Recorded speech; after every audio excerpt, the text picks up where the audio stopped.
भिगवण प्रकरणी मुलीचं स्टेटमेंट समोर आलं असून ती तिच्या मर्जीने गेल्याचं तिने लेखी स्टेटमेंट दिलेलं आहे.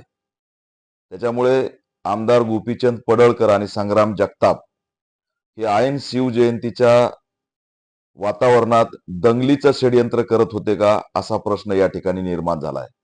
त्याच्यामुळे ऑल इंडिया पॅंथर सेना गृहमंत्री देवेंद्र फडणवीस यांना मागणी करत आहे की तात्काळ या दोन्ही आमदाराला रोखण्याचा प्रयत्न करावा. यांनी भिगवण सहित महाराष्ट्राला वेठीस धरण्याचं काम केलेलं आहे. दिशाभूल करणारी माहिती ते पसरवतायत.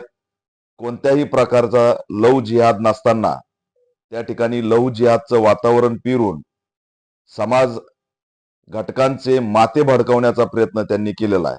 त्याच्यामुळे या दोघांनाच ताब्यात घेतलं पाहिजे आणि यांची सखोल चौकशी करून त्यांच्यावरती कारवाई केली पाहिजे. दंगलीचं षडयंत्र केलं म्हणून दोन्ही आमदारावरती UAPA ऍक्ट अंतर्गत कारवाई करावी, अशी ऑल इंडिया पॅंथर सेना गृह विभागाकडे मागणी करत आहे.